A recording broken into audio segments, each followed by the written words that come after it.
Bonjour à tous et bienvenue dans Les Croisés, tu connais, notre émission du jeudi après-midi où on parle sport.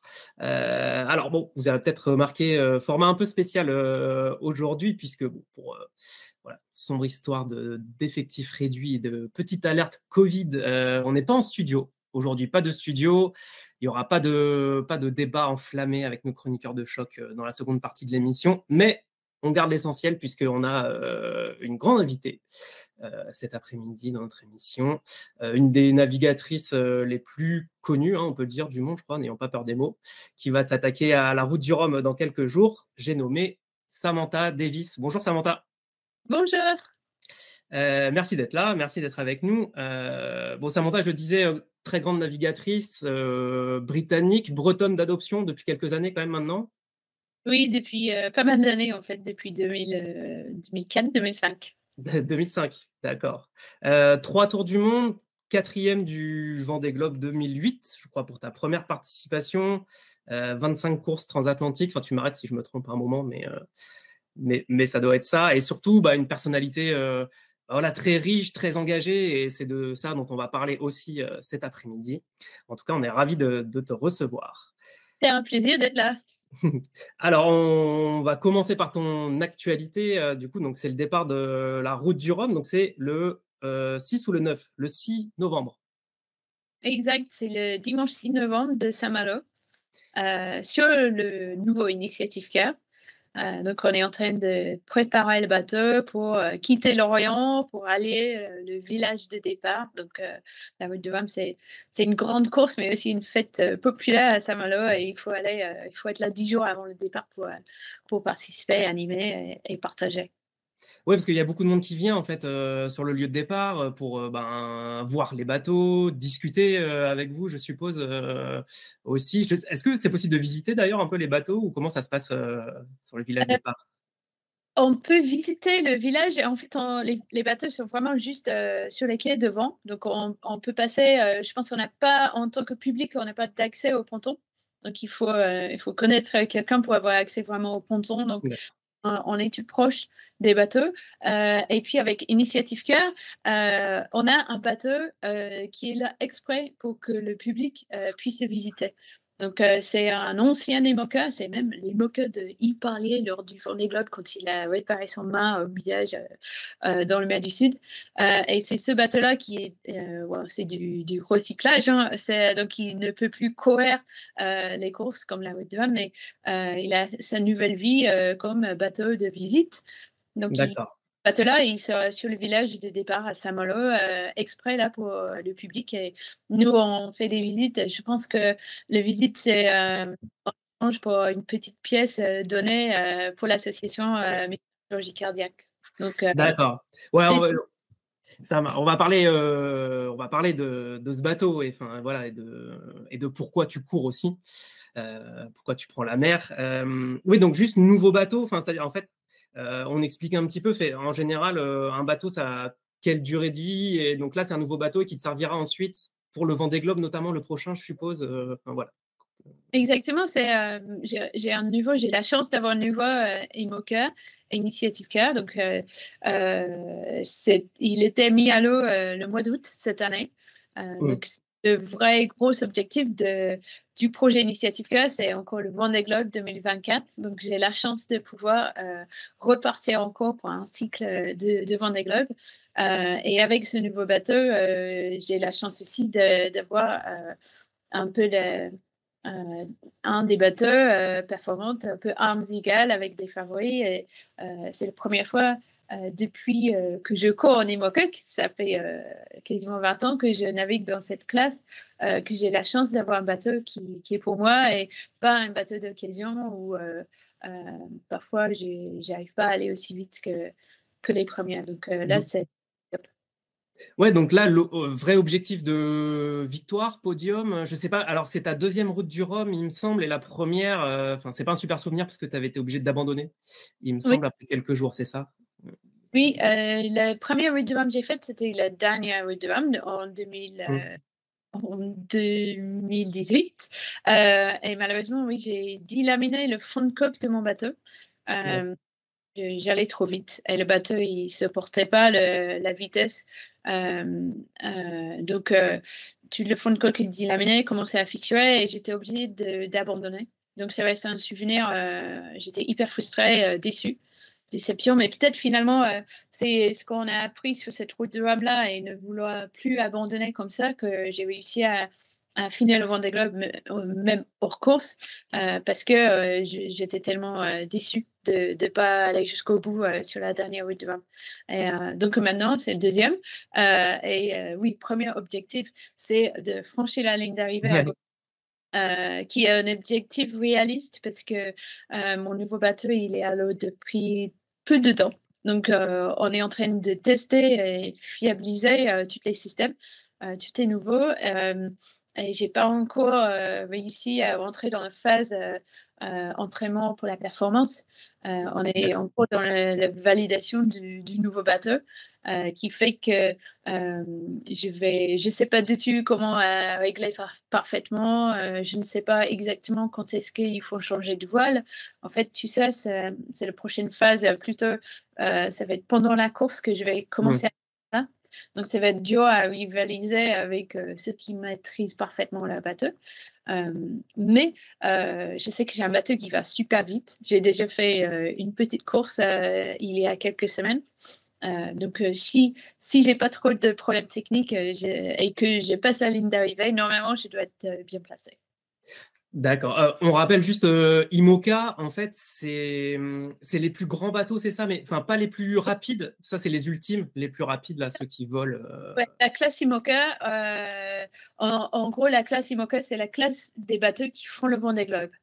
Donc, cette classe qui font le Vendée Globe, c'est les bateaux, c'est les monocoques de 18 mètres.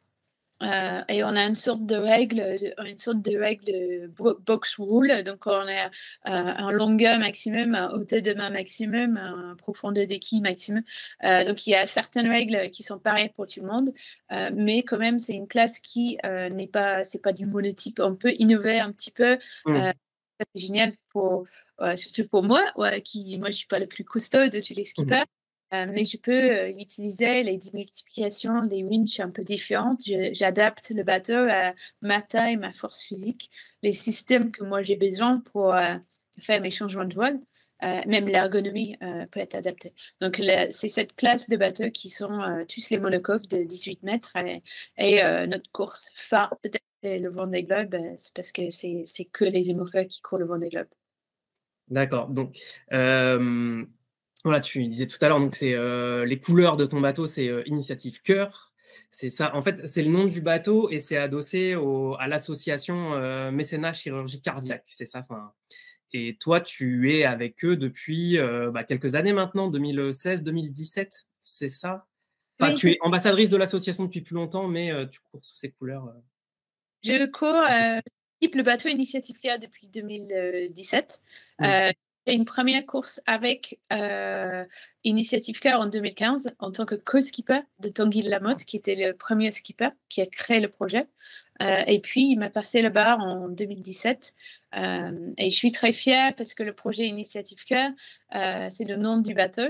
Et c'est un projet donc j'ai 3 partenaires principaux, les chocolats du cœur, Keyline et Vinci Energy. Et ces 3 sponsors, ils soutiennent, et nous, l'équipe, on soutient ensemble le mécénat cardiaque. Et c'est là où donc le nom Initiative Cœur, parce qu'on court pour aider les enfants qui ont des malformations cardiaques pour avoir le chirurgie qu'il faut pour qu'ils puissent après vivre une vie normale. Et pour moi, c'est une fierté d'être skipper d'un bateau qui est à la fois performante, parce qu'on a des objectifs de performance sportive, mais on a aussi un projet solidaire. Et l'objectif solidaire est aussi important pour nous, pour l'équipe, et de pouvoir marier les deux et dire oui, je peux être performante et soutenir une cause, c'est possible. Et c'est ça que je suis fière. Et si on est bien organisé, on peut faire les deux en même temps. Ouais, mécénat chirurgie cardiaque, donc c'est, enfin tu l'as un peu dit, mais c'est en gros des enfants atteints de malformations et qui vivent dans des pays où ils n'ont pas forcément ni les moyens financiers ni les moyens techniques pour se faire opérer. En fait, du coup, on les amène à se faire opérer ici en France. C'est ça. Et Quand ils viennent en France, ils viennent tout seuls. Donc, il y a Aviation Sans Frontières aussi qui aide souvent à ramener les enfants en France. Et ils sont logés dans les familles d'accueil qui sont bénévoles, euh, qui les emmènent à l'hôpital et ils ont eu la chirurgie et la convalescence et après ils rentrent chez eux en pleine forme. d'accord. Et notamment, enfin, j'ai vu en étudiant un petit peu la question que sur le nouveau bateau, il y avait un grand portrait d'une enfant qui s'appelle Naïla, c'est ça, qui est une petite fille de 5 ans qui s'est fait opérer déjà 2 fois grâce à vous. Et le portrait, d'ailleurs, il a été peint par Titouan Lamazou, qui est le vainqueur du tout premier Vendée en 90, c'est ça. Enfin, c'est un peu la boucle est bouclée entre la voile et l'assaut. On a toujours eu sur la voile de notre bateau la tête d'un enfant qui a été sauvé par le projet. Mm. Donc, sur l'ancien bateau, c'était une petite fille à Ardasha qui était opérée en 2015. On a demandé. Et là, on cherchait une nouvelle tête pour mettre sur la grande voile du nouveau bateau. Et là, l'année dernière, Nella, en fait, elle est venue au départ de la Transat Jacques Vabre. C'est une chouette motivation, en fait. Juste avant qu'on prenne le départ d'une course, on est un peu la tête dans la performance, la compète, le parti sportif, et d'accueillir en fait un enfant avec la famille d'accueil sur le bateau, ça me rappelle en fait pourquoi je suis là. Et parfois, ça m'aide énormément dans les moments difficiles qui sont souvent au départ des courses, dans les tempêtes, les premiers jours, on est fatigué. Et j'ai des souvenirs de la petite Nella qui dansait sur notre bateau l'année dernière et ça me booste, c'est de me rappeler en fait pourquoi je fais ça et de me rendre compte que oui, même si moi je passe un mauvais moment pendant la course quand c'est difficile, en fait, j'ai choisi de faire ça et eux, ils ont beaucoup plus de choses difficiles à traverser. Et donc la petite Nella, elle est venue, elle dansait, elle à fond. On n'aurait jamais cru qu'elle était malade. Et j'ai demandé, elle a compris, elle est toute jeune, mais elle a compris qu'elle elle était là aussi pour aider d'autres enfants quand même. Parce que grâce à le partage avec le public, avec elle, on va récolter un peu plus de dons et ça va aider d'autres enfants aussi à être opérés. Donc, on a demandé si on pouvait mettre son photo sur la voile. Et puis, on a eu une idée. J'ai appelé Titouan Lamazou et j'ai demandé s'il pouvait dessiner cette fois Ouais. Naïla pour la grande voile. Et là, elle est vraiment belle. La voile, elle est belle et mon bateau est magnifique. Ouais, si vous pouvez aller voir le bateau hein, à Saint-Malo, ça vaut le coup. Alors, tu parlais de moments plus difficiles en course, et puis il y a une question qui fait un lien avec ça aussi, c'est Wild Olive, très beau pseudo, Wild Olive 94, qui demande comment tu t'es remise de ton accident sur le Vendée et à quel point ça t'avait affecté psychologiquement. Alors, c'est vrai que donc du coup, on t'avait laissé sur le dernier Vendée Globe. Tu avais eu un accident au bout de 3 semaines de course, un truc assez violent. Tu avais heurté un OVNI, un objet flottant non identifié. Ça avait secoué tout le bateau, ça avait été assez violent. Ça t'avait obligé à accoster pour réparer et donc à abandonner la course, que tu as quand même terminé hors course, justement parce que tu cours aussi pour les enfants. Voilà, mais d'abord sur ton accident, oui, voilà, à quel point ça t'avait laissé des séquelles psychologiques, physiques, un petit peu. Oui, les deux. Et pas que sur moi, aussi sur mon bateau, puisqu'il était bien abîmé. Mais oui, j'avais cassé 2 côtes. J'ai refusé de faire les radios à Cape Town quand j'ai fait escale parce que je voulais pas Ouais. avoir les gens qui me disent que je pouvais plus continuer. Mais j'ai fait les radios quand je rentrais, donc j'avais bien 2 côtes cassées en 2 fois, qui étaient bien réparées. Donc quand je rentrais, j'ai fait un radio juste pour vérifier que tout allait bien. Donc là, c'était un peu douloureux parce que les côtes, ça fait. Après, c'était pas grave, mais ça fait super mal. Quand je Comment on fait même quand il faut manœuvrer sur le bateau et tout pour quand on a des côtes cassées, j'imagine. Ouais, c'était dur et ça dure longtemps en fait pour que ça se remette. Donc j'ai un peu souffert sur mon bateau, mais quand je suis repartie, j'étais hors course. Donc j'avais moins l'impression d'aller super vite. Donc j'ai fait moins de changements de voile au début. J'ai essayé de prendre soin de mes côtes parce que je voulais pas non plus recasser et là on vraiment se fait mal. Donc je suis partie sachant qu'il fallait être sage au début pour un peu gérer cette blessure. Et j'ai même une copine qui travaille avec des gens blessés en rééducation et elle m'avait envoyé pas mal de petits exercices que je pouvais faire sur le bateau pour essayer de pas être trop tordu à l'arrivée puisque on a du mal quand on a les côtes cassées, on a tendance à se mettre comme ça. Mmh. Et donc à l'arrivée, j'ai retravaillé ça, mais c'était un peu long à récupérer. Et puis oui, psychologiquement aussi, j'ai eu très peur parce que de l'accident en lui-même, au début, je pensais que j'allais perdre l'acquis, donc ça peut finir en chavirage. Dans le mer du Sud, on me rend compte quand on a des accidents comme ça, comment on est loin, il n'y a personne qui vient nous chercher. Donc je pouvais rien faire pour éviter l'objet puisqu'on a du mal à détecter des objets qui flottent vraiment sur la surface. Donc je savais c'était trop frais dans la tête et quand je suis repartie, je savais, hein, c'était quelque chose il faut retraverser. Chaque fois je commence à accélérer, en fait, j'ai eu peur de Mmh. quelque chose, mais en fait, la meilleure façon de gérer ça, c'est de repartir. Donc moi, je voulais repartir pour cette motivation de sauver les enfants, de faire mon mieux pour l'association, pour finir mon tour du monde, puisque mine de rien, même si on est hors course, c'est incroyable de boucler un tour du monde sur un Ouais. bateau. Mais aussi pour les raisons un peu égoïstes, en tant que j'adore la voile et je vais au-delà de me dire que peut-être si je ne pars pas là, je vais peut-être plus jamais oser à faire la course. Et que je savais que ça allait être dur, mais je me suis forcée aussi parce que j'avais envie de continuer, de refaire les courses. Donc c'était un peu violent à vaincre sans peur, pas Mmh. lui tout seul derrière les autres en plus. Euh, mais c'était la meilleure façon de faire cette étape, un peu d'évacuer cette peur. Mais c'était encore plus dur que j'avais imaginé.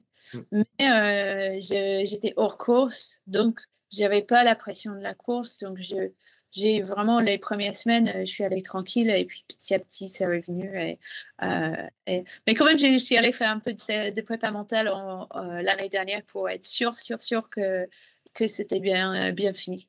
Que c'est bien évacué. Bah, ouais, enfin pour nous communs des mortels, on a toujours du mal à s'imaginer ce que vous pouvez ressentir, enfin quand on est seul sur un énorme bateau au milieu de l'océan, la nuit. Enfin, on imagine. Enfin, vraiment, on a beaucoup de mal à, c'est ça, à se représenter ce que ça peut être, quoi. Donc, je suppose qu'il y a des blocages des fois juste il faut passer ce petit truc pour pouvoir continuer et affronter vos peurs aussi parce que vous avez peur des fois, faut pas croire. Je pense. Et il faut pas avoir la honte d'avoir peur. Après, il y a les gens qui aiment pas ça, qui veulent pas, et c'est pour ça que tout le monde ne fait pas ça. Euh, et il faut aussi dire que quand on a peur, souvent, la peur nous aide à réagir dans la bonne façon pour gérer les situations de crise.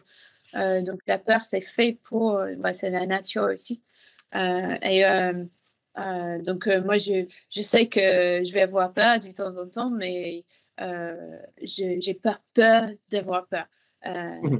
D'accord. Ça fait partie de ce que je fais et finalement, la vie quotidienne peut être beaucoup plus dangereuse que ce qu'on fait sur nos bateaux, puisque quand même, on fait beaucoup, beaucoup de préparation pour toutes sortes de crises, de problèmes et on est bien aussi équipé pour gérer des soucis sur nos bateaux. Donc, je juge que c'est pas dangereux, mais c'est vrai que quand on a quelque chose comme ça qui arrive, c'est bien de, d'essayer de tout faire pour éviter d'être bloqué oui, dans un oui, avec Ouais. des mauvais souvenirs. Alors, tu as continué la course et ça a aussi permis parce que en fait pendant que tu cours, je crois, enfin tu vas nous en parler, mais En fait, si on vient te suivre sur les réseaux de Initiative Cœur, sur le Facebook et Instagram, en fait, à chaque fois que quelqu'un s'abonne à la page, qui a un follower en plus, ça fait tes mécènes mettent 1 euro pour mécénat chirurgie cardiaque, en fait, ce qui permet au final de financer des opérations aussi. Exact. Euh, Oui, donc là, la Week de Rome va commencer dans 3 semaines. Donc à l'ouverture du village de départ, à peu près, on va lancer un clic un cœur. Donc c'est là où chaque nouveau follower sur la page Facebook Initiative Cœur et Instagram, YouTube, mes partenaires, ils donnent tous 1 euro à la cause. Et parfois, ils vont dire, OK, aujourd'hui, pour chaque partage, aujourd'hui, pour chaque commentaire, on va donner 1 euro à la cause. Et chaque fois, on arrive à 12 000 euros. Ça, c'est encore un enfant sauvé pour mécénat chirurgie cardiaque. Et donc, moi, je suis motivée à faire ma course, mais aussi de partager, parce que si j'envoie des nouvelles tous les jours, voilà, les gens ils vont rester plus longtemps sur le réseau et c'est comme ça qu'on va récolter plus d'argent. Ouais, puis, bah, c'était combien du coup le chiffre pour le dernier Vendée? Je sais plus, je l'ai lu, mais... 2 enfants. Pardon, je crois que ça a coupé. Attends, excuse-moi. C'était ma... La dernière Vendée Globe, on a sauvé 102 enfants. 102. D'accord, ouais. Donc, allez-y, hein, si vous nous regardez, que vous nous écoutez, allez sur les réseaux sociaux. Donc, ce dernier Vendée, c'est aussi, et on va parler de ça maintenant, l'objet d'un film qui sort très bientôt, juste après le départ de la route du Rhum, le 9 novembre, qui s'appelle Seul au monde. Voilà, on voit l'affiche derrière toi. Parce que d'ailleurs là, tu es en ce moment dans un cinéma aux Herbiers, c'est ça, dans les pays de Loire, pour faire les avant-premières de ce film. Donc, je te laisse nous parler pourquoi avoir fait ça, pourquoi ce film. Parce que j'ai eu un réalisateur, Edouard Moria, qui m'a proposé de faire ce film. Lui, c'est c'est un réalisateur de films. Il aime la voile et il a vu. J'avais présenté un autre film qui m'a beaucoup inspiré par une de mes idoles quand j'étais jeune. S'appelle Maiden, un film qui était sur les challenges d'une équipe, le premier équipage féminin sur le Whitbread Around the World Race en 89. Donc, c'est Tracy Edwards, le skipper. J'avais présenté ce film-là. Et ça a donné l'idée à Edouard de faire un film sur mon Vendée Globe. Donc, il m'a proposé. Et là, c'était... ouais, je pouvais pas refuser parce que ça va faire un super souvenir déjà pour moi. Mais c'est pas rien de faire un film parce qu'il faut se filmer tout seul. Il n'y a pas des médiamans sur nos bateaux. Donc ça fait un peu de boulot en plus et j'ai équipé le bateau. Je me suis formée un peu pour comprendre en fait les besoins en image pour faire ce type de film. Ça fait un peu bizarre de se voir sur un grand écran du cinéma. C'est un pari aussi qui a fait Edouard, parce que on sait que quand on part sur un Vendée Globe, il y a 50% de ceux qui partent, ils vont abandonner. C'est un peu ça les statistiques du Vendée. Et puis, donc, quand j'ai eu cet accident dans la mer du Sud, et je me demandais si c'était le fin de mon Vendée Globe, comment on va faire le film? Est-ce que ça va faire quelque chose? Est-ce qu'on a gâché un peu cette opportunité? Et finalement, le fait qu'il y avait cet événement pendant mon Vendée Globe et je suis repartie, en fait, ça raconte une histoire qui est beaucoup plus riche, je pense, que si on avait eu ma tête sur une course pendant tout le film. Là, on voit beaucoup plus de galères et des challenges psychologiques. On voit toute l'aventure, comme on a pu réparer le bateau. J'ai pu aussi partager mon équipe, que souvent sur les Vendée Globe, on voit moins nos équipes techniques qui sont essentielles dans la préparation du Vendée Globe. Donc là, c'est génial puisque c'est une façon de montrer en fait que je suis pas toute seule, je suis toute seule sur mon bateau, mais je peux pas faire ça sans mon super équipe. En fait, on voit des vidéos de toi qui t'expriment et qui dit face caméra un peu ton ressenti, où est-ce que tu en es dans la course, tes doutes, ce que tu as vu, ce que tu as aimé, tout ça. Et en même temps, il y a une équipe qui est sur Terre avec ton team manager, c'est ça? Et on voit vos liaisons, eux, leur boulot toute la journée, toute la nuit. Exact, C'est oui. ça? Et c'est un vrai partage, donc c'est quelque chose. Le film était tourné 100% par nu. Donc les images sur le bateau, c'est que mes images pendant le Vendée Globe. On n'est pas retourné sur l'eau parce qu'il manquait cette image-là ou et des plans de coupe. En fait, tout ce qu'on a utilisé, c'est mes propres images. Et le même pour David qui a filmé à terre. Donc c'est une vraie histoire et c'est pas comme on dit, il n'y a pas des choses à ajouter pour que c'est joli ou beau ou pour que ça raconte autre chose. C'est l'histoire du Vendée Globe. Et je pense que aussi maintenant, dans les jours de téléphone satellite, réseaux sociaux, c'est génial puisqu'on peut suivre les courses au large presque en direct, comme on est sur les bateaux.